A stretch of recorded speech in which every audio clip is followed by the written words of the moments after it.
This episode of The Guy Pod is brought to you by Adam and Brittany Gooch, realtors with the Agency on Pine. The Agency on Pine is an independent boutique real estate brokerage located in the beautiful Shoals area of North Alabama. At the Agency on Pine, they believe you deserve individual attention when you're buying or selling a home, and that is their promise to you. Born and raised in the Shoals, Adam and Brittany Gooch are two of the best agents in the area, and their commitment to excellence and integrity are second to none. If you or someone you know is thinking about buying or selling real estate in the state of Alabama, then no one will work harder to see those real estate goals achieved than Adam and Brittany Gooch.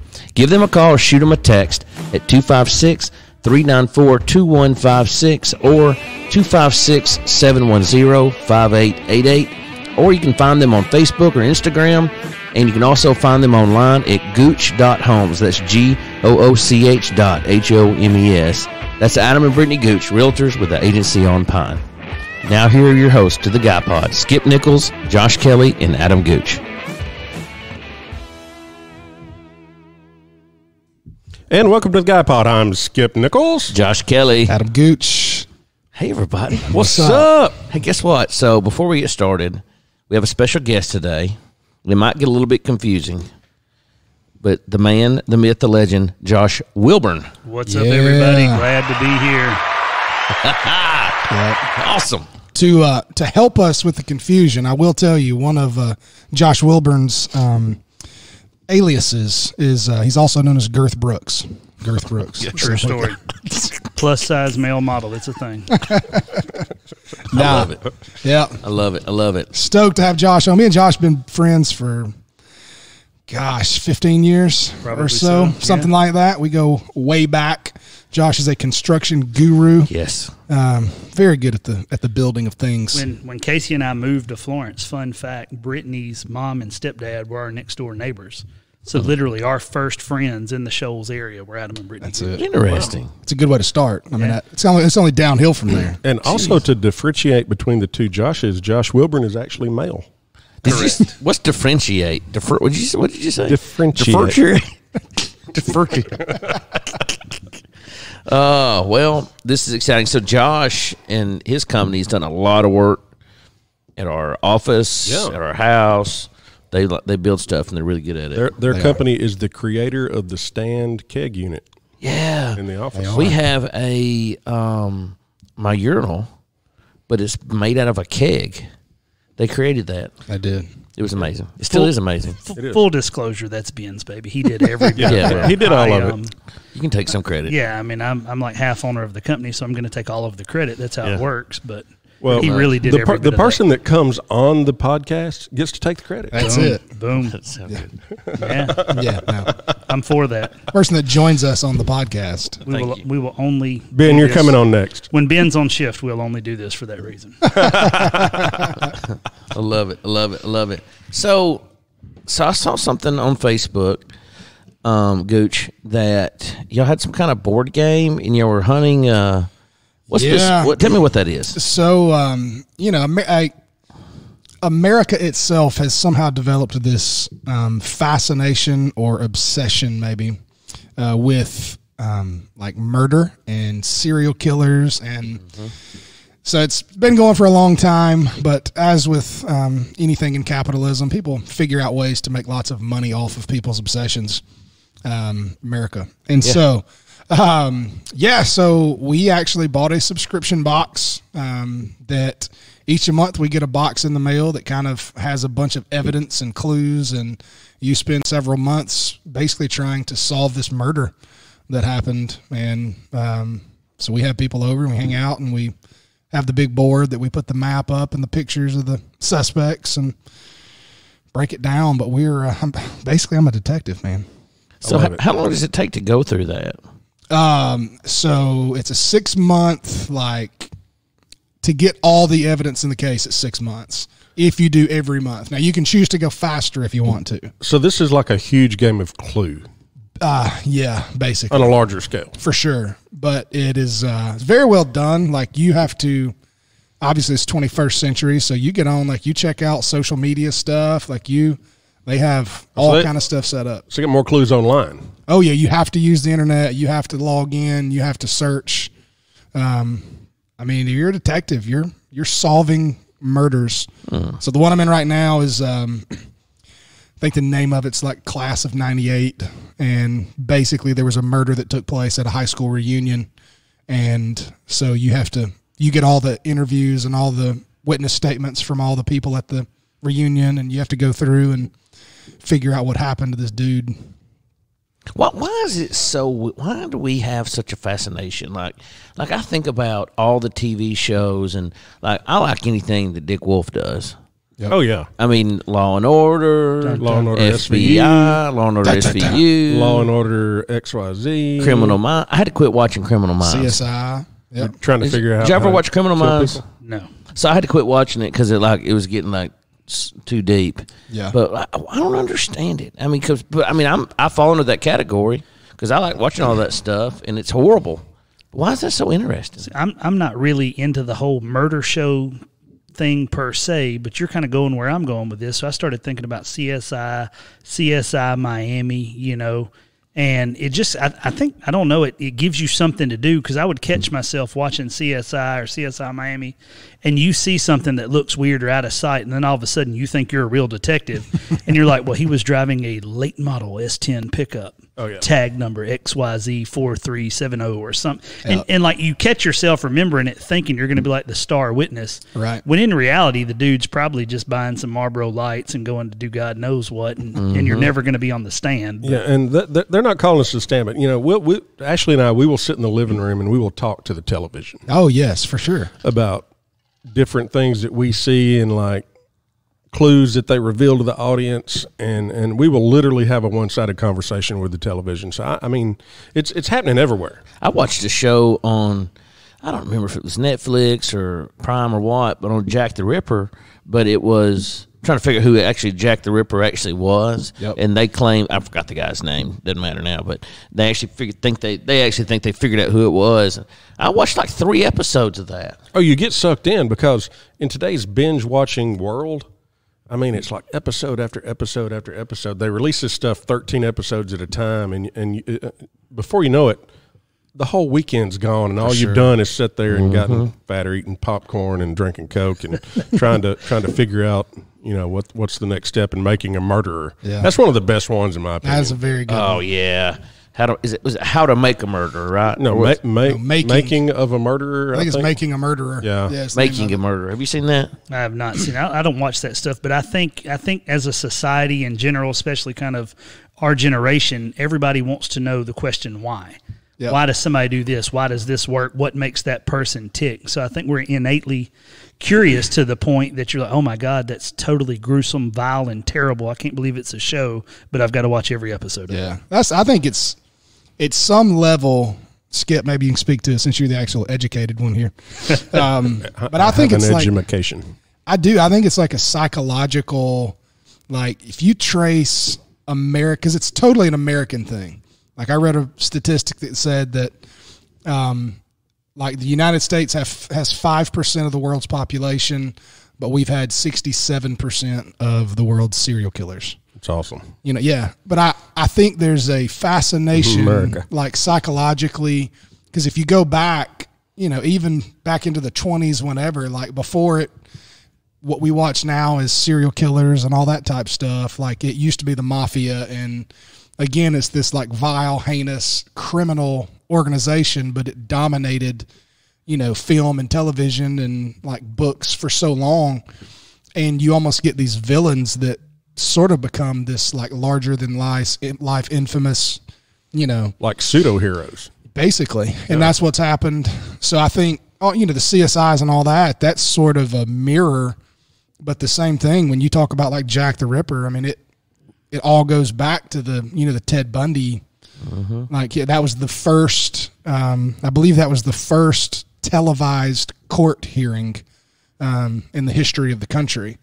And like people became enamored with it because it wasn't like the fake villain on CSI. Yeah, if I'm not mistaken, didn't that kind of kick off the whole court TV kind of thing? Like it. Well, and then but what's crazy to that point is when all that was happening, like people were like became fans Oh, yeah. of Ted Bundy. Yeah. Which that was way before I was born. Skip was probably, I don't know, that was what, in the late 60s or 70s? So Skip was kindergarten. I was working on my master's degree. Well, I think like the court case and stuff was in the 80s, right? Was it? Yeah, like Yeah, I he think killed so. for a long, he was convicted. He died in 89. He got electrocuted in 89. Yeah, I think it was early, like 83 maybe, or early 80s. That was a something good like year.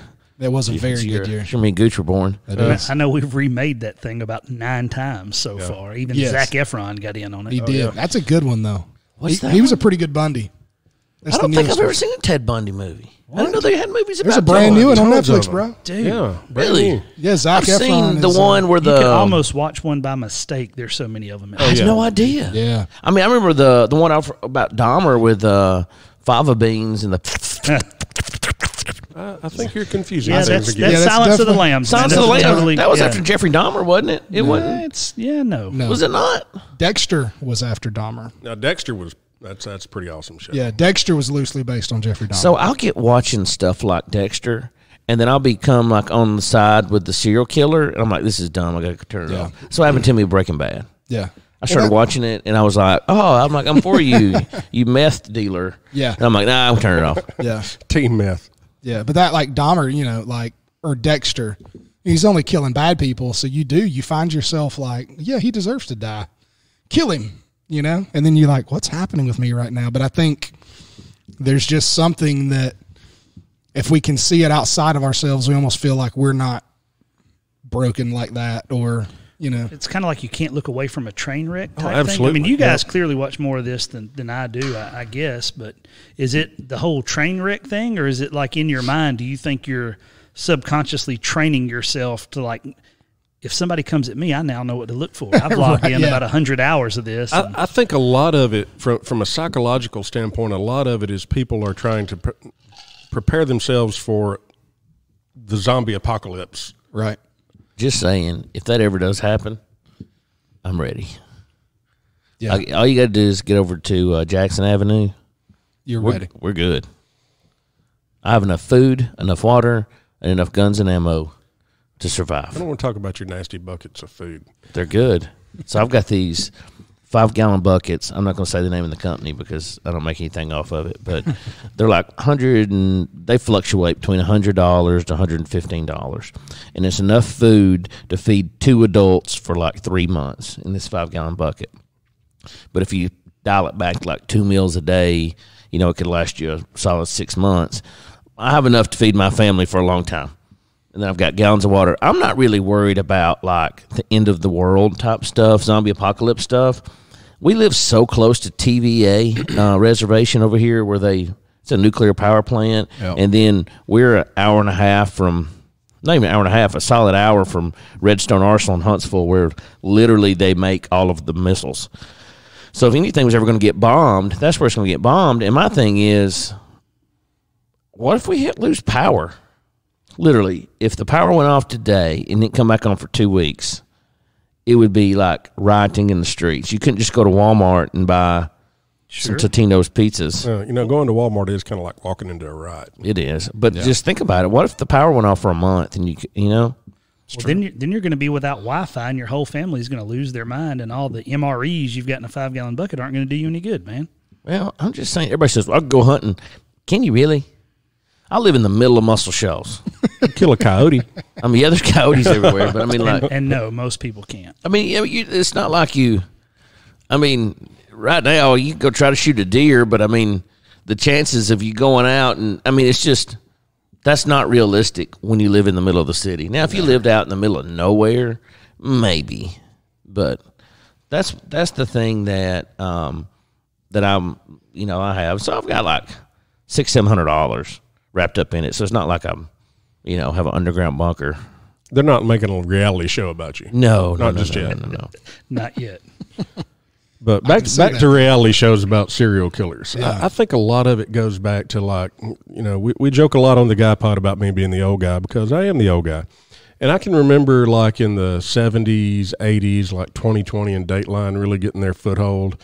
And the best episodes each week you look forward to were whichever one was dealing with somebody that was killing somebody. Yep. Oh, yeah. Because, it gets you into the mindset of what's going on psychologically, and I think a lot of it really is not necessarily zombie apocalypse, but I think people want to be prepared because, we've got enough serial killers that we've studied and we've heard about through these TV shows that, it's the Boy Scout leader, it's the post office guy, it's the guy that works at the store down the street. You go back and interview people that knew him, they're like, he was always a little off. Every time. Every time.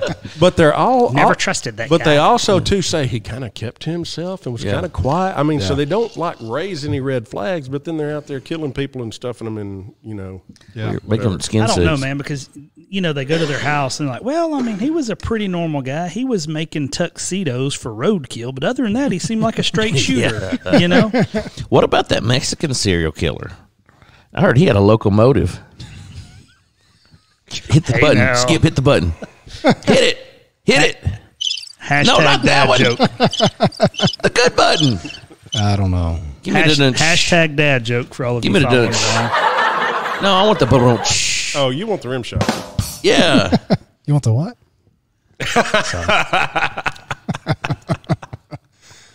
Yeah, there like this whole obsession that we talk about, it spiraled into like they actually have what now that people call like murderabilia. So it's like memorabilia, but from people who kill. Really? They sell that stuff on eBay? They used to. eBay actually outlawed it. So I found that out. Yeah. So they used to sell it on eBay. Now there's websites specifically dedicated to, it's called murderabilia. And I looked it up. So again, I am one of these people that gets into it, but Too weird. Like they're selling like locks of Charles Manson's hair for $2,500. So you're telling me if I want to go buy Son of Sam's polo shirt, yep, that's a thing. Absolutely.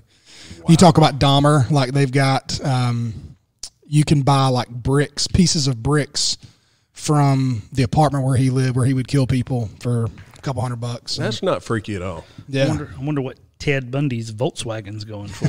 Yeah, right. Wow. But do you know what a serial killer eats when he's on a budget? Here we go. Here we go. Raw men.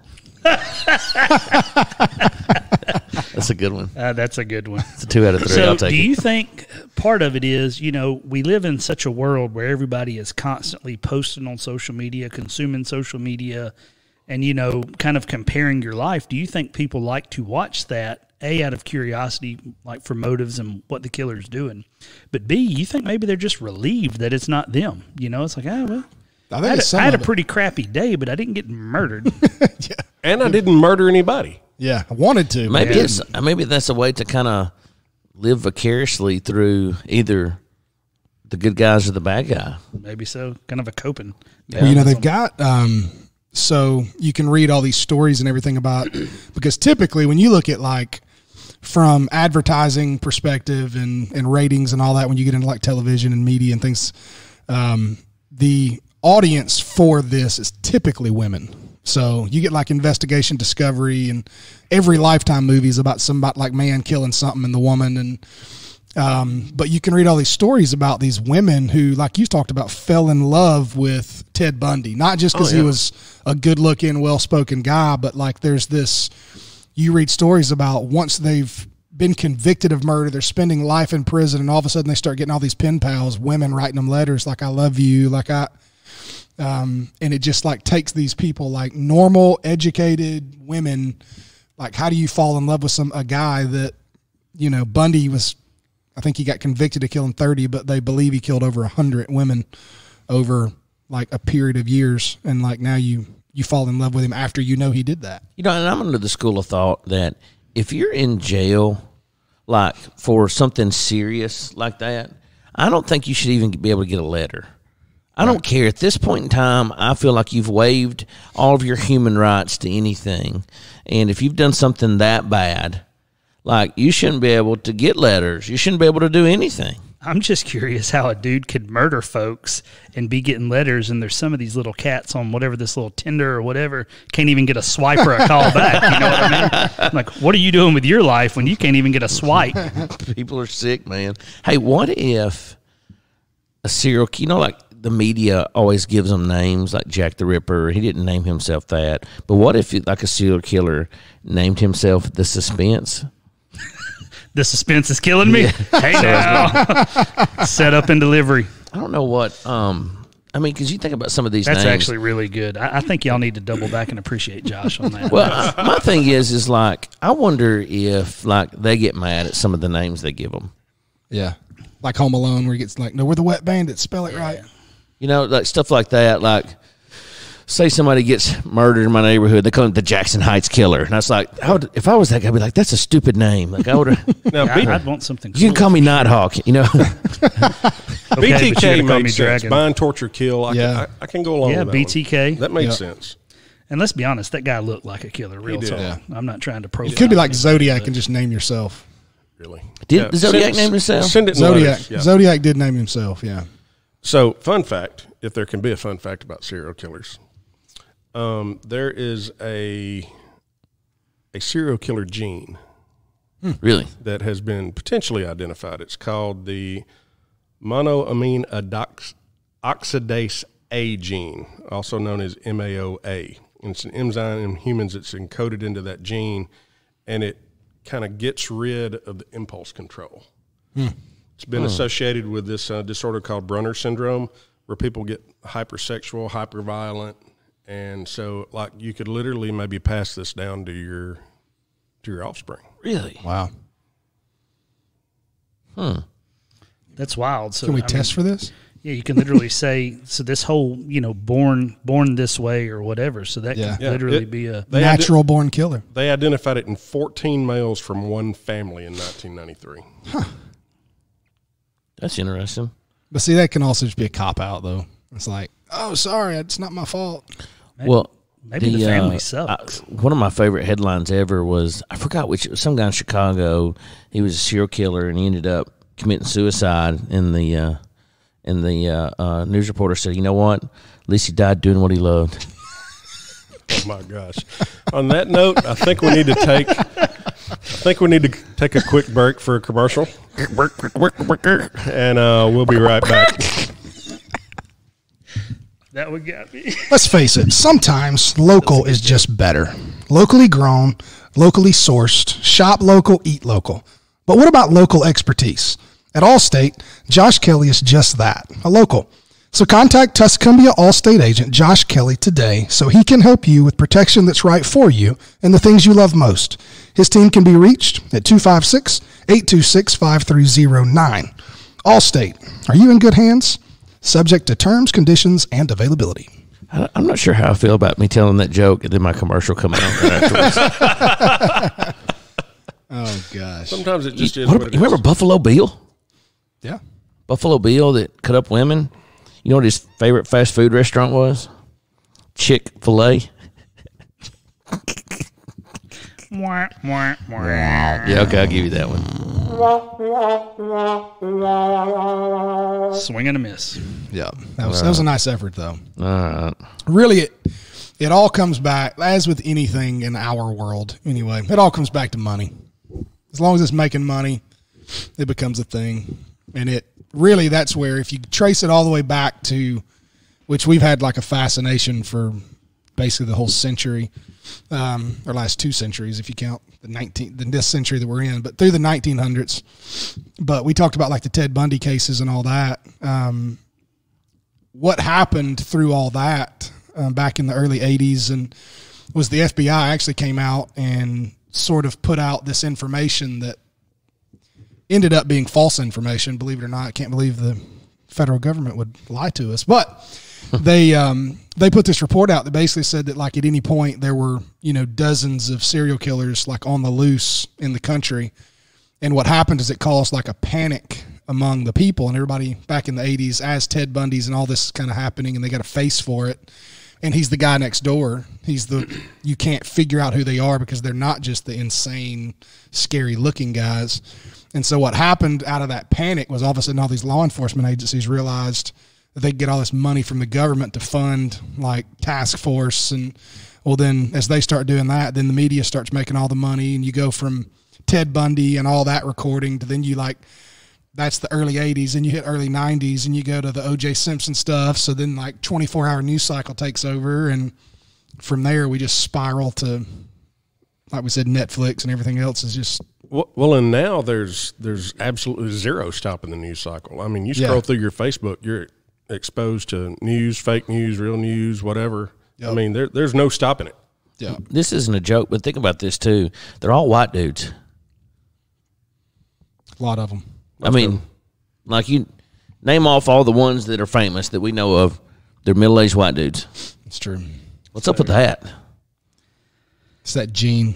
Yeah, I don't know. I know a minute ago, Gooch said something about kind of being geared towards women, and this whole like your what you just said about the FBI. I'm convinced that if we put women, maybe my wife, your wife, especially my wife, in charge of these investigations, there's no way that this isn't getting solved. Oh, no, because they're watching it when they put their makeup on. They're watching it when they're sitting at home at night when we're not there. I mean, there's investigation discovery. The whole channel's devoted to that. Well, and not just that. Like, they have to know why to the nth degree or to the next level. So, like a week or so ago, I got a text and I said, hey, so-and-so guy, he fell out of a tree stand. He got hurt. I think he broke his back or whatever. Oh my God, what happened? He broke his back. I just told you all I know. Where was he at? I don't know. On the ground. Yeah, and so I can't make her understand. It's like, congratulations, you have all the information I have. That doesn't satisfy her because now we need more information. It's like, no, sweetie, we don't. He's fine. He fell. He hurt himself. He is, in fact, alive. That's all the information I need, and she has to go further than that. So I think when they watch these shows, it's like just that need for information is what sucks them in, and you go from episode 1 to episode 13 in a weekend, like Skip said earlier. Yep. And for a certain degree, I think it puts, you talk about like the pen pals or like people writing letters to convicted killers in prison and all that type of stuff. To a certain degree for these women, it puts them back in the power position. Like they're the ones that get to make the decisions on, do I accept the collect call, or I get to reach out. That, in a lot of those instances, it's women who've been abused or they've experienced that type of thing in their life. And so now tables have turned and they've got the power. I think, now that I've thought about this for a minute, I think I know why most serial killers are men. It's because most women prefer to just kill one man over a period of many, many, many years. Oh my gosh, that was a long setup on that joke. So, not to make light of the situation, but there is actually an argument on how many people you have to kill to be considered a serial killer. Now, that's a fair question. I'd like to know the answer. So, most people say 3. I was going to say, I think it's 3 over multiple, like not at one time. Yeah. That's like a mass killing. 3 over separate instances. Some of them say 4, but the FBI says 2. So, are you serial The killer? weirdest serial killer that I ever remember reading about was this guy in Australia. He was killing his female victims by drowning them in pancake mix, then dipping them in hot oil, and some of the victims survived, and then those women are currently being treated at a battered women's shelter. Oh, God. Terrible. Terrible. See, I'm be honest. There for a second, I thought you were going somewhere serious. I was really excited for that factoid. I was waiting. I was following you, but then you lost me. Fool me once. Yeah, no doubt. Battered women's shelter. And you got into pancake batter? Here's the thing. Battered women's shelter. That's funny. I know we're not making light of what that's actually for. Women. This is a... Well, that's the thing. You talk about like not making light, and it's insane in our culture where we talk about like these terrible people end up somehow almost becoming celebrity in nature, but how bad it is for the like families and the victims that like somehow now, I mean, think Bundy himself killed, we believe, or experts believe, over 100 people. And so like those families are still alive. They probably all have Netflix memberships, they're all, and now every time you turn it on, like that guy is popping up on the trending topic again that you have to sit there and stare at him. So you like forget that part because we get so enamored with like the celebrity. I don't want to use the word hero per se, but it's almost like a cult hero type deal. Yeah. You're kind of celebrating that. Yeah. I just don't get it. I don't watch a lot of this stuff, but I'm also not the type of dude to stand in line for 2 hours and pay $25 to go through a haunted house, No, yeah. So, like, I think that these shows are geared towards that demographic. Like, people want to be scared for whatever reason. Right. But they want to be scared in a controlled way. I don't know if it makes them feel better about it. It opens a part of them. Yep. But, it's like, why? Why do you want to go pay $25 to have these weirdos with painted faces jump out and scare you? You know, I guess the people that do that are the ones that go home and watch these shows. But I'm a cool guy. I watch like turkey hunting videos on YouTube and stuff. I like haunted houses. I don't like now that kind of scary. I like now. I don't like. But why do you like a haunted house? Because it's fun. I don't know. It's fun to me. You're kind of making my point here. The type of dude that likes a haunted house is like, well, let's see why Ted Bundy murdered. No. Let me point it out because I also understand that these are people dressed up, and I like being scared. Like jump out and scare me. That's fair. Now at the same time, there's other kinds. Like I cannot watch a horror movie. I'm not a fan. I cannot watch a horror movie, especially if it involves like kids and things. I'm out. Too bad. Yeah, but here's another thing too: is like roller coasters. They scare the crap out of me. I won't ride one. Oh, I love them. I won't ride a roller coaster. I love a roller coaster. Which is odd because you would think, if you know me, you'd think, well, Josh Kelly ride. No. I'll ride a roller coaster in a minute, but I'd rather give you $25 to punch me in the face before I stand in line. I won't even ride a Ferris wheel. Y'all should have seen him ride. Are you serious, man? I'm serious, man, because here's what I start thinking about. A Ferris wheel. This Eastern European guy with an ankle monitor on just put this together on a Tuesday night and it's Wednesday morning. And he was probably drinking Aristocrat vodka. Well, now you're talking about the fair, and that's a whole nother. We can do a whole show that's a on whole me and why I different don't thing. get down with the fair. But you're everyday. So you're telling me you go to Disney World, one of the biggest corporations in the world. They believe in excellence. They do things the right way. You won't get on a Ferris wheel at Disney World? I probably would at Disney now, World. I'm all for the county fair. I'm with you there. You got Joe Dirt rolled in an El Camino throwing up a Ferris wheel. I'm a total different route on it. I mean, because I have access to the fair. I didn't take a different route. You brought up the dude with the ankle monitor. Do they have a? They don't. Yeah, but that's not an I don't know, Eastern man. I'm not an European insurance guy. with I can't that. afford Disney World. I don't know. No, you take $12,000 Rosie's too? deer hunts. trips. Yeah, hey, me and Wilburn were talking earlier. I messed up in my profession because he gets all the sub suppliers that kiss his rear end that take him all over the world getting to do cool stuff. Don't nobody take me nowhere. Yeah, same. Do you think I like doing this stuff? I do this to provide for my family, man. Yeah, buddy. Do you think that I like going to Saskatchewan and seeing beautiful countryside and killing world class animals? I mean, I do. Yeah, I do. Let's talk about the fair because I think that ties in with Serial killers. It's a good place to get murdered. I'm with you there. We were so we go to the fair here locally to support stuff, but like we go. I love the one in Lawrenceburg, Tennessee, which is just something about county fairs in the state of Tennessee. It's different than any fair anywhere else. But can I add that same group of people tears this fair down. It doesn't matter. Takes it 45 miles up the road. It's different. Rebuilds it. The same people. It's different. I'm with you on this. Somehow it is different. Hey, listen, I don't make the rules. Okay, I don't make the rules here. I understand that it's different. Just telling the facts as they are. From a fear standpoint, it's still Joe Dirt. That's true. I'm still not riding the Ferris wheel, bro. Okay. So I'm just saying it's a different. I mean, it's better. Okay. You can get a ribeye steak at the one in Lawrenceburg. It's just awesome, and they have Sundrop. I'll give you that. Okay, and you know how I feel about Sundrop. You can also get Sundrop at the shops at Coldwater. You sure can. On 109 East 6th Street in Tuscumbia, Alabama. But so we're sitting there, and my little girl, I don't remember which one, is in there's a little pool, right? And they're on these little bumper boats in the pool. And I look down, and the guy that's in the pool with them has an ankle monitor on. This happened last year. So I guess Did it not electrocute him? I guess not. They got to take baths and stuff. I've never had an ankle monitor, but I'm assuming they're waterproof. They have to be. If he's in the water with him. So he's standing in the pool of the little ducky boats bouncing around with his ankle monitor on. Why is he in the water? That's weird. Well, I would, if I had an ankle monitor, I would want to be in the water too because he was kind of hiding it. And then I get to thinking about that Fast and the Furious movie where Tyrese was there at the that crash derby with ankle monitor, but he had his trailer. So how do you have ankle monitor if you're traveling?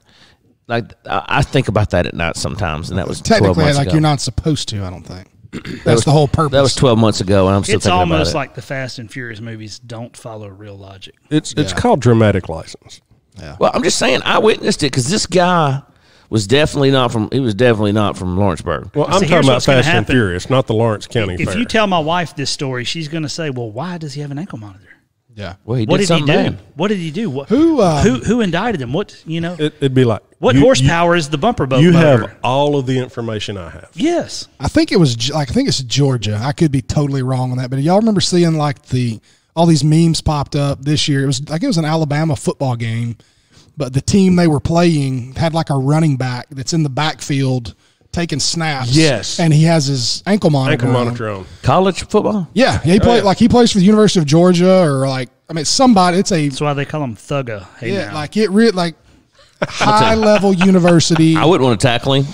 Yeah, but I'm saying that you talk about like traveling. I mean, they travel all over the country, so somehow he's having to do it. Unless, The bottom line is they got permission. They just want to know where they are. They Yeah. don't care where they are. They Yeah. just want to know where they are. That makes sense. Makes sense. but they're creepers. You remember, like was it a couple years ago? Oh, yeah, about a year and a half ago. yeah, over like here at the the guy little, here, the little weird one in the. little petting zoo turned into a different kind of He was like a petting. pedophile. Yeah, like I remember, and like there were these. All of a sudden, these kids came up and that said he was touching them. That's my and whole it deal with turned the into, fair, like- man. Like breeding ground for serial killers. I I'm know. talking You about these just got to serial keep a killers. good eye on your kids. I'm sure like you want leashes for them. So breeding ground for serial killers, pedophiles, and caramel apples. and probably airborne diseases of some Yeah. sort. I do have a hard, fast rule that I'll never, ever, ever do again is buy a Polish dog from an Eastern European man at a fair. That happened one time. What if he's from Poland? I've never been that sick. I've never been that sick. Like a real Polish sausage. Yeah, if he's Poland. He was Eastern European, but I don't know. Fairs totally gross me out. Everything about them grosses me out. But I the promise corn you, I will eat a corn dog or a funnel cake. Let me ask you right a question. now. On the corn dog, mustard one side, ketchup the other side? No. That's what I do. Ketchup only. I mean, No. mustard only. No, I go mustard on one side, ketchup on the other. No, mustard only. Dude, you mix the mustard and ketchup together and use the corn dog to swirl it together. No, this is what I do. I go What are y'all mustard doing, down man? one side, ketchup on the other, and I stick my tongue out like this, and I twist it, and I mix it up like that. Just insert into his mouth and then That's twist normal. it. And it That's normal. yeah. I like playing the games at the fair. How often I do you can win? I win them every time. I'm a winner. Do you? Do you ever lose and kind of look at the guy and go, "That's fair"? No, Me neither. Puns from guests are allowed, not from hosts. okay, whatever, Just saying. whatever. Yeah. Knowing that the guy that is like hosting the game you're playing probably killed 30 women. I could have. I honestly, And I you would. paid him $11 to win a goldfish with a I ping would pong ball. love to have a booth at the fair. I would like to be a carny. I would be. We can arrange that. I would be one of the most amazing carnies ever. Like to have one of those booths. I could say, "Hey, young man, come up here." Like I would, because see, I'm smart enough to where I could call you out on your manhood in front of your girl, and you would have to play. Yeah. You would have to play. You'd have to give me $20 for a $3 stuffed animal. Would you also play "Rocked You Like a Hurricane" by the Scorpions? Because I've never once been to a fair You have to. and they not played. Oh, they gotta Here play. I am, rocked you like a hurricane. That's true. It may be the only reason I actually go to the fair. Here's honestly, the for the music. fair ride that has the most or has the best songs is that one that it stays flat, but it goes up in a hill and around in a the circle. Himalaya, man. The Himalaya. Yeah. Himalaya. They play the best music. It's always And going then to it goes "Rocked backwards. You Like a Hurricane." Yeah, Rock You Like a Hurricane's always played on there. So, I like here. the old Gravitron thing too. That you get in and it sucks you to the sides and it slides you up. I like turning upside down. I messed up. So, like, the problem with the Gravitron, I learned this back in high school because I don't ride them anymore. Not for fear, but I just get terrible motion sickness. So, I can throw up on a Ferris wheel. I'll get on it all day, but on a Gravitron, you have to, like, watch how you line up on it. So, I'm pretty tall. And so, I, like, just leaned up and didn't, like, notice where I was on the mat, just standing against it. And so when you start spinning, and all of a sudden it throws you up, it threw my head into the top. I'd love to have seen that. Ouch. Yeah, so now not only am I throwing up when I come out, but I got a headache too. So if you throw up on that spinny thing, where does it go? It goes right back on top of you, Yeah, and all then it over goes you. everywhere beside you. Yeah. I've seen it. It's not pretty. So the fair consists of you pay $25 or whatever it is for an armband for a multitude of ways to go in a circle, right? Like every That's ride pretty much they it. have Yeah, it's a goes in a bunch of circle of circles. Well, some they're sort. limited by space. You know, you got the little teacups, you got the gravitron. And I'll tell you another thing I'm out on is those swings. First of all, the most legit. benign ride of the entire fair, and you're out. but here's why. Because these chains are, I don't know how old they are. Who welded the chains? telling. I don't I'm with know. you here. How old are they? Have they been in the weather? Because here's the thing. I weigh 240 pounds. I'm a big boy. So the You know? self-preservation is real there. I'm with you. That's on the that. that's the only part I'm scared about. Like doing it, I'm in. I've jumped out of airplanes. But I am not getting on a Ferris wheel. So why do you like to go to the fair then? Just for the people watching, or The food. You the like food? I The mean, food, that's okay. and I like riding some of the rides. They all go in a circle. They're all the same thing. I'll tell you what happened at the Muscle Shoals Fair a few years ago. What's that one that goes upside down and it's got the little cage that flips around? It's like a Volkswagen. Dude, I'm out on Yeah. that so Yeah. hard. No, because it spins as it's spinning. As it's spinning. So What is that thing called, man? Like the bullet or something, The death bullet trap or or Silver, the silver bullet. The Vomatron. Silver bullet. I really think it's called the silver bullet. I think So, I made that up. I so don't think that's right. I probably did several years ago. So this probably it had to have been 14, 15 years ago. We didn't have any kids, and we're at the Muscle Shoals fair, and it was me and my wife and her friend from work, and she brought her husband. Her name's Rachel and Darren James, Nice date, Joe Dirt. and so I left. I remember leaving there saying, no, she's my sister. I ended up leaving there saying, listen, don't ever put me in a confined space with Darren James again. And we ended up being friends afterwards. But I was like, it was horrible. I couldn't even talk to me. But so we're there, and you could pay $5 and go see the world's smallest woman.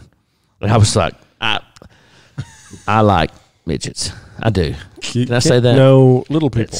That's I not like- the appropriate nomenclature, people. dude. I like little people. Nomenclature. Good word. So 5 points to Gryffindor. that's fun to me. I love it. Not in a make fun of way. I think it's fascinating and everything. So we get in there, and I'm so excited. Tasha goes along with me. I pay $10 to get us in, and we go around the corner of this little trailer thing, and there's this little woman sitting there on this little bitty baby couch texting, and it was totally not what I thought she was going to be like. Hello, you want some Lucky Charms? I thought she was going to be like dancing or something. And You're expecting It's a Small World from Disney? I was wanting something like that. She's laying there, and she kind of smelled like body odor. And texting her boyfriend. And she was sitting there texting, and she kind of looks up at us, and I was kind of like, hey, and then I was just like, then I just walked out real fast.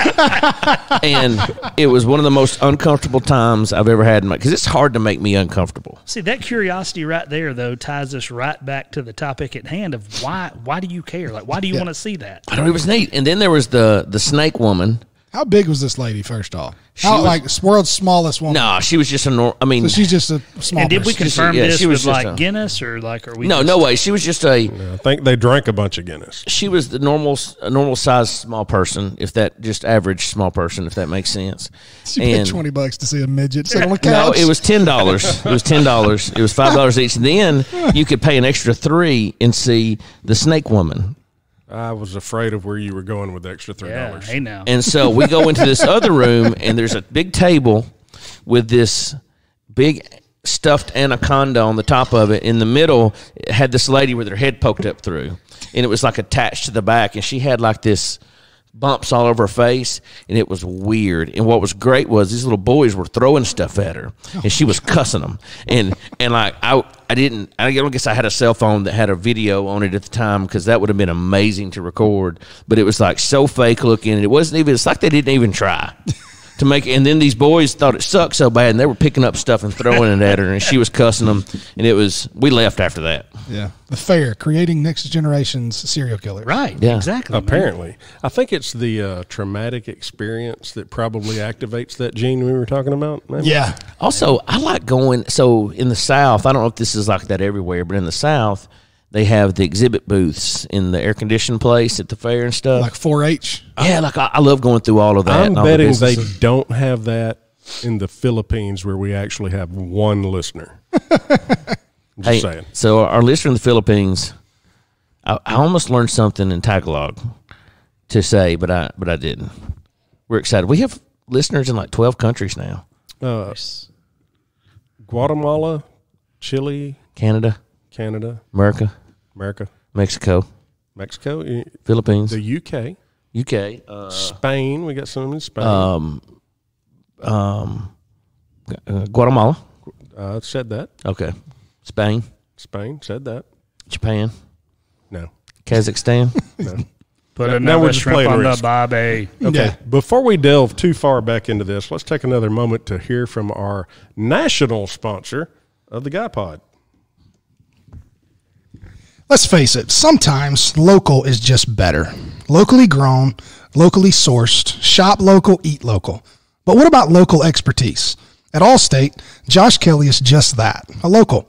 So contact Tuscumbia Allstate agent Josh Kelly today so he can help you with protection that's right for you and the things you love most. His team can be reached at 256-826-5309. Allstate, are you in good hands? Subject to terms, conditions, and availability. That was too short. Yeah.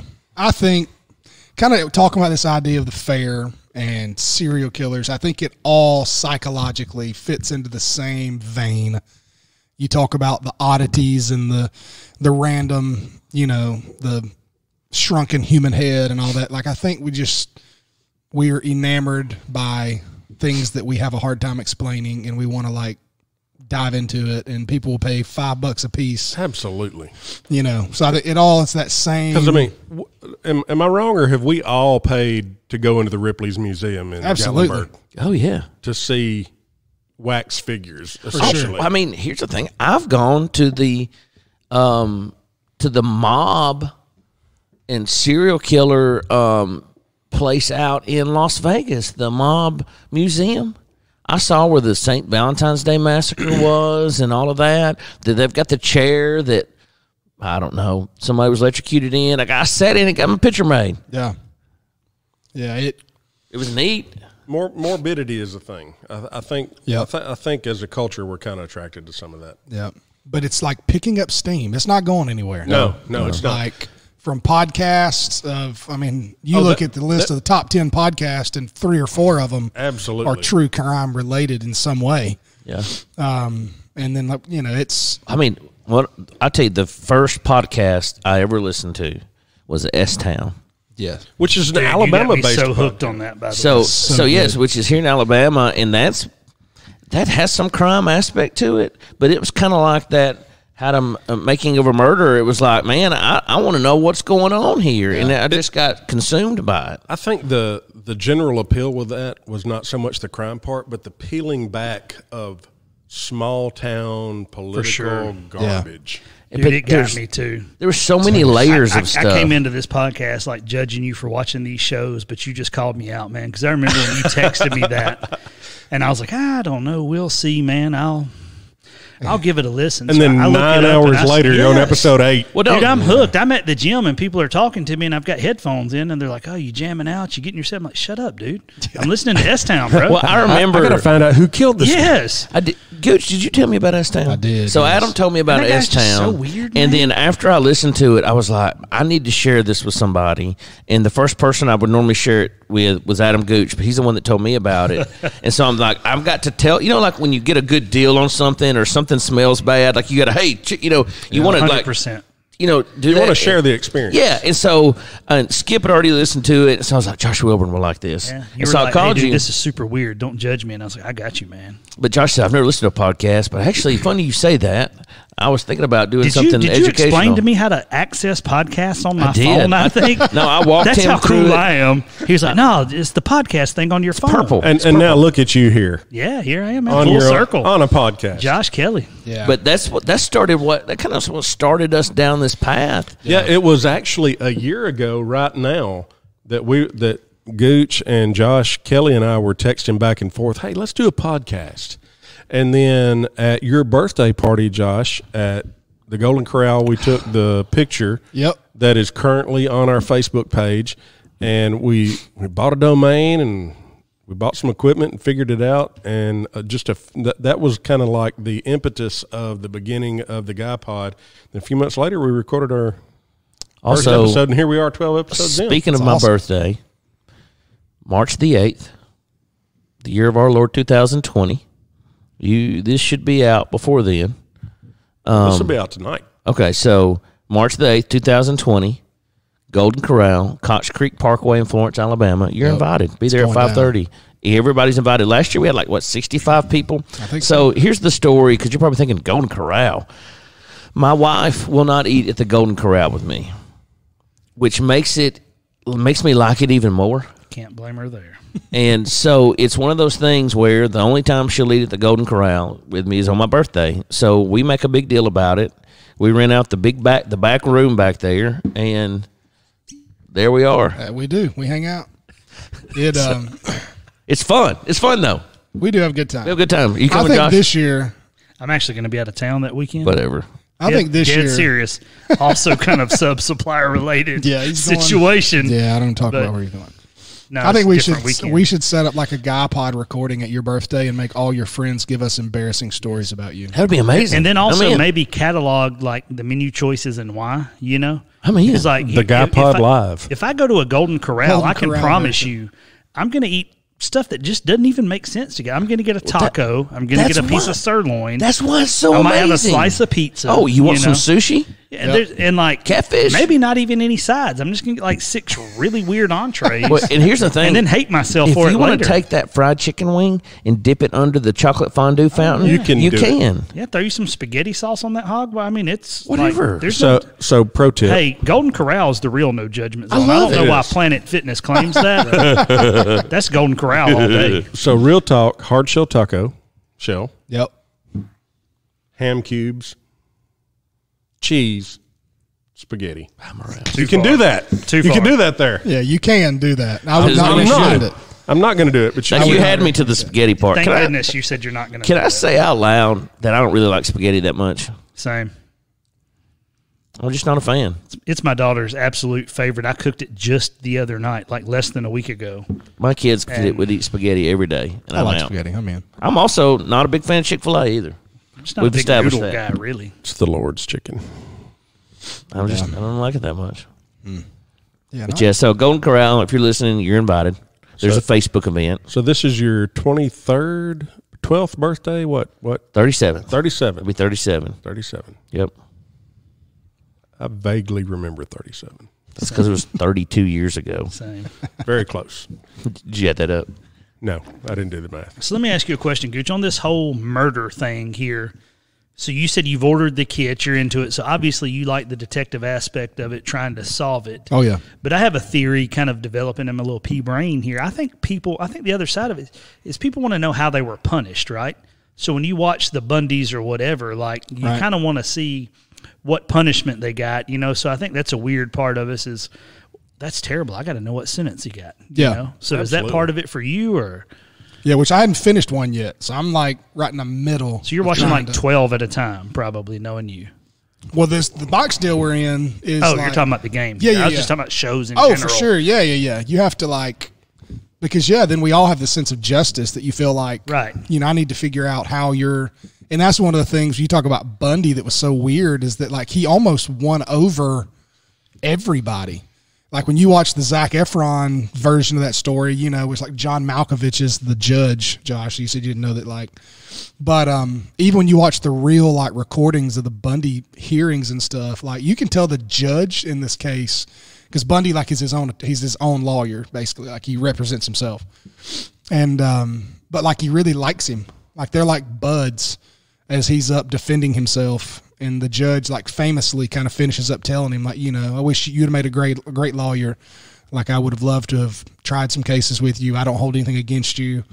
Meanwhile, I know you killed 100 people. So yeah, you're going to fry. yeah, but I like you. You're good. So how many months are you into the subscription box? I'm on my 3rd right now. I'm halfway through. So who all's doing this with you? How many people? We don't have to name 6 names. of us. Okay, Skip and Josh Kelly, just time out real quick. On a scale of 1 to 10, yes or no, how surprised are you that Gooch pays for this? Pays for it? Or participates or is involved in it at all. I'm not surprised. Not even a little bit, right? Paid for it, maybe a little surprised. Yeah. Well, it's for us. It's a date night, right? So like it's all the friends come over, and so Brittany ordered it, right? For sure, yeah. Yeah, but no, like it. So for us, like I'd do it. I mean, I would do it. Yeah, like hey, absolutely. You bring the pizza, you bring the desserts, you bring the drinks, and I got the box. Let's do this thing. We're gonna figure this out. That sounds less terrible now that you put it that way, but I'm still judging you. That's fine. Well, it's kind of like an escape but to your room, face, right? like an a real escape friend, room. Yeah, I love that. It's like an escape room. Yeah, well, now you're making it sound a little better even, so. Hey, funny story. Watch, I'm sitting here judging you in like 3 weeks. I'm going to be in there with a magnifying glass like a real life game of Clue. So funny story. You said escape room. So last weekend was my twins' birthday. They turned 12. And so Josh Wilburn's oldest boy, or I guess his only boy. The youngest kid. Yeah, youngest kid. He is my favorite son, though. That's true, yeah. He good time. He comes to the house, so his son and my sons are best friends, have been since they were like born.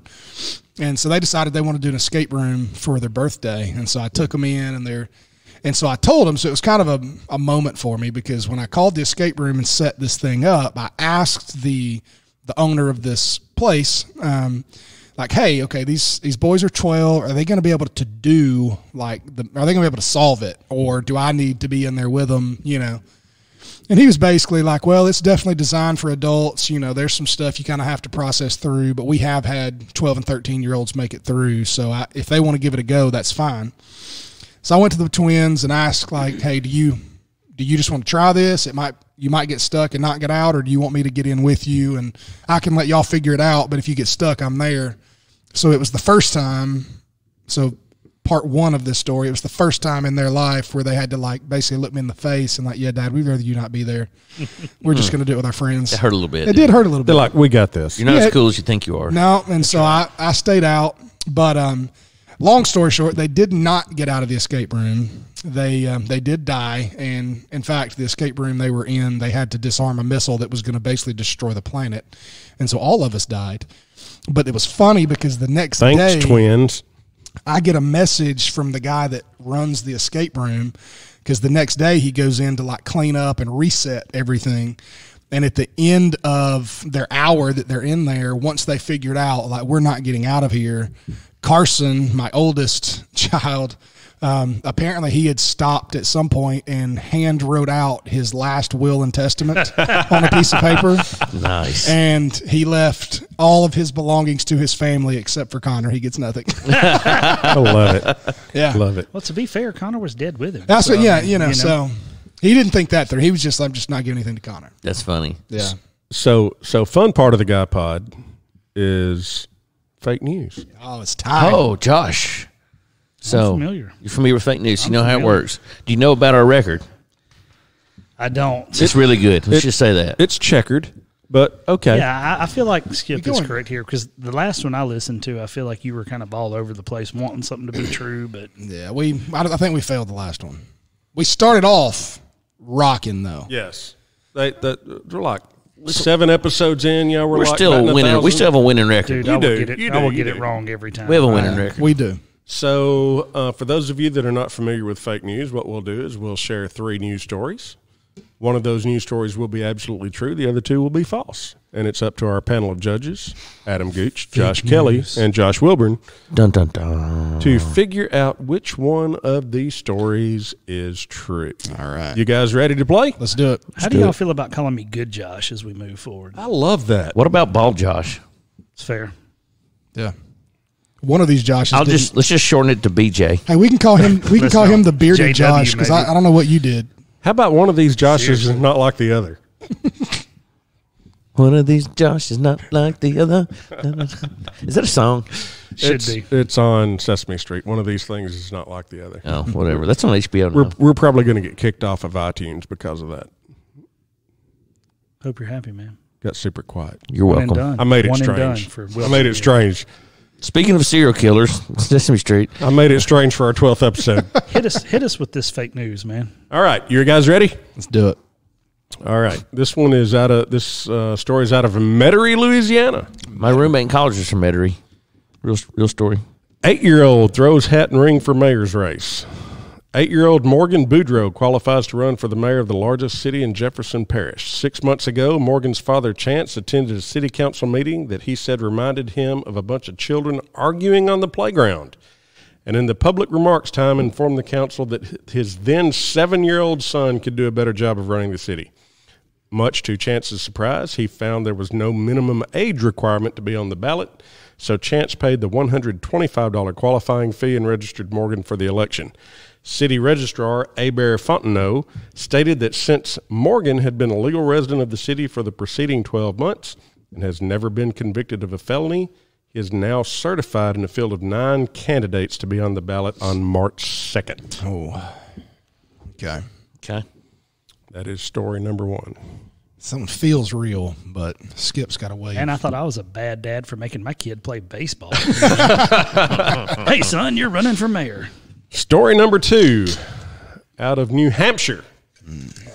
Ousted New Hampshire police chief heads home in underwear after turning in guns and uniform. A New Hampshire police chief stripped down to his underwear and walked into a snowstorm after being stripped of his duties at a local board meeting Tuesday night. Richard Lee was a police chief for nearly 20 years until a 3-member select board voted to rely solely on coverage from the New Hampshire State Police during the meeting. He worked part-time as the only member of the department which covers the town of Croydon's roughly 700 residents. I need this to be true, man. What a fantastic way to quit a job. Yeah. He was told to immediately turn in his guns and uniform as well as the keys to his police cruiser, so Lee took off his gear before the board chairman and left. So good. Yeah, I hope that's real. Story number 2. All right. This next one is great. When I ran across this, I was like, freaking go. Small city in Virginia secedes from the Commonwealth. Oh, wow. Potsdam, Virginia Towns Council voted last Tuesday night by a vote of 6-1 to leave the Commonwealth of Virginia and become a part of the state of West Virginia. The mayor and council stated that the current state of affairs in Virginia runs contradictory to the wishes of the small hamlet located in Dunham County. At press time, it was unknown as to whether this vote will be challenged by the Commonwealth. The township of Potsdam has a meager population of 37, boasts 1 full-time city employee, a police officer, a Dollar General, and a family-owned gas station that has been operating continuously for 74 years. You knew there was going to be a Dollar General. Of course. But how bad is it when you're like, screw it, we're going to West Virginia? You know? Like, I've traveled the world a lot working construction, and I can tell you right now, I'm out on that one. So the 3 stories Bing, are... bing, bing. 3 stories. Ousted New Hampshire police chief heads home in underwear. Yes. 8-year-old throws hat and ring for mayor's race. And small city in Virginia secedes from the Commonwealth. So how does this work? One is true and two are false? Or Yeah. is true? One of these stories is true. So we kind of talk about it. So I'm out on the first one. Yeah, I'm out. I'm out on the first one. What do you say about the first one? Yeah. Kid running for- Yeah, I don't feel good about that one. I'm out. So the underwear cop, I could see a dad doing that to prove a point, you know. But I would definitely do that to prove a point, but I'm out on the underwear cop. See, this is where I think I'm a detective, though, because I start thinking like Chance Boudreaux, or is his name really Chance? I don't believe that, you know. I thought we think about all that kind of stuff. This is where that CSI Miami kicks underwear in and cop start could have dissecting happened, stuff. and it would have been epic if it did happen. He's a legend if that happens. What's throwing me off is it's New Hampshire, and if they fired him on the spot, they don't have another police officer.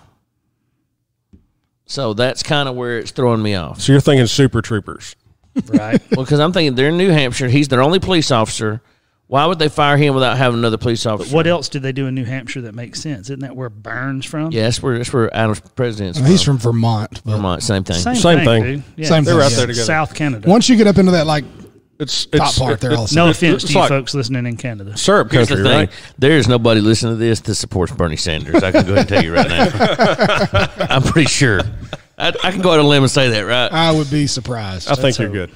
And then the Virginia succeeds from the Commonwealth, becomes part of Virginia West is acting Virginia. stupid right Well, now. given the turmoil in Virginia right Yeah, now, that would make and all the sense. stuff. I mean, their governor is literally too stupid to insult. Yes. You know, so I could see that being true. But, man, I just want that second guy in New Hampshire. So here's the problem. I need that to be real, man. Here's the problem is that the one that actually sounds like it could be the most realistic and reasonable is the Virginia.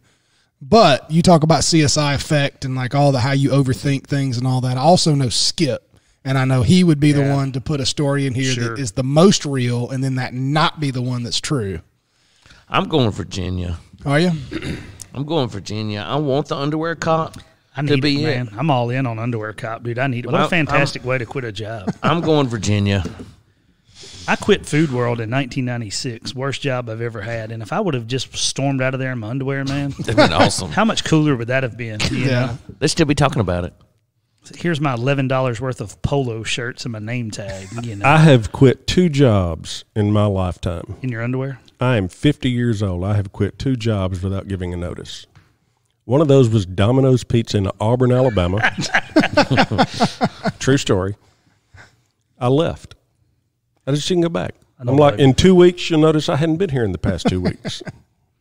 The other was I saw a dude at a local factory get his arm pulled off. And I also left. People say, Skip, did you quit? I said, no, I left. When you quit, you tell people. Yeah, that's fair. I gathered my stuff and I left and I never went back. I've never quit somewhere without putting in a notice. I've never just quit. Yeah, I've never done that. I can't quit you. I quit the Food World in a hot minute. So. The Food out. World. Yeah. The Food World. All right. What are you going with, Gooch? Oh, man. I'm going Virginia. So Wilburn's going. I'm all in on underwear, dude. I mean, underwear right cop. or wrong, I need it to be true, man. So we got one Virginia. We got one underwear. Underwear cop. Whose team were you on? Yeah, see, I'm with Wilburn. I fully want this New Hampshire story to be true, and I'm going to friend him on Facebook if it is. And again, here's where I'm off on the Virginia deal. Like, Virginia's screwed up. There's some turmoil there, but they're not like, we're going to West Virginia. Yeah. That's what I'm voting for. Country road. I'm going to give you a little timer here. Oh, my gosh, that makes it worse. I am going to go Virginia. I'm going to do it. I'm underwear guy. I'm hoping I'm wrong. Time's up. Final answer? Final answer. Final answer, man. Josh Wilburn, final answer. I'm locked in on underwear cop, man. Josh Kelly, final answer. Virginia. Adam Gooch, final answer. Final answer. Final answer. Ousted New Hampshire police chief heads home in underwear son. after turning in guns in uniform. That is so awesome. What's his name? I gave them my uniform shirt. I gave them my turtleneck. I gave them my ballistic vest. I sat down in the chair, took off my boots, took off my pants, put those in the chair, and put the boots back on and walked out the door. Man, I loved this guy until you said turtleneck. Real American hero. So this dude was wearing a turtle. He just went from like legend status with, man, he's still pretty high up there, but dude, you wore a turtleneck. Calm down. He didn't have spare clothes or a ride home, so Lee walked nearly a mile in 26-degree temperatures before his wife picked him up. That's a real man. One turtleneck deal. He's New Hampshire, and it is fair. wintertime, so like. What's funny is though Standard is like opera. Is he's it a like mock turtleneck or like the fold down? Kind like of a dickie. I feel like that matters. It's a little dickie. I feel like that. Hey, dickies are cool, man. I Cousin used to Eddie wore have a a dickie. dickie. Cousin Eddie did wear a Well, dickie. what's great is like he was like, all right, boys. He's like- he strips down. Yeah. He's like, roll it up. Then he gets outside and he's like, crap, I don't have a car. Yeah, the steps out of the hall were like, I'm still awesome. What's great is like, so like he was the only cop and they fired him. Yes. And so now it's and like, now they're relying on the New Hampshire State Police to patrol the area of 700 residents. Man, is my 20 plus years in the construction industry, I promise you, like construction workers they call it dragging up. Oh, yeah. But they love to quit in Yes. exuberant fashion. You know, it's just like, It's like in the car business. They yes, I was looking for a job when I found this one, and they'll quit, man. They'll drag up in a minute, and maybe that part of me needed this to be true. Yeah, But the first time I ever went to work for a car dealership, they show me my office. They hand me an empty Xerox copy paper box and told me to keep it under my desk. And I'm like, why? So that's your blowout box. So that in the car dealership they call it the blowout box. Gotcha. But yeah, dragging up on a construction site, that people would rather drag up than draw a check. sure. what? Tell me the term dragging up? I've never heard that. So it's basically dragging up your representative. extension Yeah, you're cords dragging your tools to the gate, because Yeah. you've got a tool belt, you've got a toolbox, so you're dragging up. You get all your stuff together and you drag it to the gate, you drag it to the end of the job, whatever. So they call it dragging up. And, Okay. it's I think they all want to do it and seem cool, but so like now I've been in management for a good bit of my construction career, and the funny thing of it is they're all really hard, Billy Badge, what I'm gonna drag up, and then they're like, can I get that unemployment check? Nah, son, you quit. Yeah. That's funny. But if they would have done it in their underwear, real talk, I would have been like, you can go ahead and get that unemployment. like in the moment, Yeah. I got to be mad at you. Yeah. But I'm going to private message you on Facebook Yeah. and be like, respect. So, total side note, and I got to ask this question, Josh Wilburn. Do y'all like employ people in the state of New Jersey just so they can draw huge unemployment where you work? That's a thing, isn't it? So where I work, we don't. But I actually have a brother-in-law that was known to travel around the country, and he would work, really, really hard. He would get after it for like 9 months of the year, 8-9 months, and he would take off deer season. And he would, I'm dead serious, but he would plan his shutdowns or his outages that he worked based on the unemployment. So he would go to New Jersey or Massachusetts or somewhere and try to get in so he could draw that highest rate, which, if you think about it, it's like. Kudos, man. I kind of was a little judgmental there, but I'm like, this dude's over here deer hunting, drawing a pretty fat check, and I'm still working, wishing I was deer hunting. I'm still working. Yeah, I'm still over here staring out the window, wishing I was hunting. So Awesome. I've never been happier that we missed that. I'm really happy. That was a good one. I need to. one. I could be good friends with that guy. I was really hoping you guys were going to go with the mayor kid. I had Yeah. zero confidence of winning. Yeah, man. I didn't It feels feel- so good. Yeah. You should feel. I'm not even mad about it. No, I'm really I'm glad. glad that that's true and ours wasn't. Absolutely. I'm glad. It's been a good time, guys. Been a good No time. doubt. Man, Josh Wilburn, enjoyed thanks it, for man. being Thank with you us. for joining us, man. This has been fun. I don't want to stop, time. but we got to. Yeah. It's been time. Yeah, so that's all for this week. Thanks, guys, for listening in. I feel like I do this every week. And Josh is quickly moving his script because he has some things to say. Jesus. So let's try that again. Take 2. Can you read your own handwriting? Now, this happens too much. That's all for this week. Thanks for listening to the Guy Pod. Don't forget to follow us on Facebook at The Guy Pod. Also, please go and subscribe to us on iTunes and YouTube, or you can listen to us directly at www.theguypod.com, or find us wherever you listen to your podcasts. You can always email us at therealguypod@gmail.com. That's therealguypod@gmail.com. So that's it for this episode of the Guy Pod. So for Josh Kelly, Josh Wilburn, Skip Nichols, I am Adam Gooch, and remember, When you're in over your head, The first thing to do is close your mouth.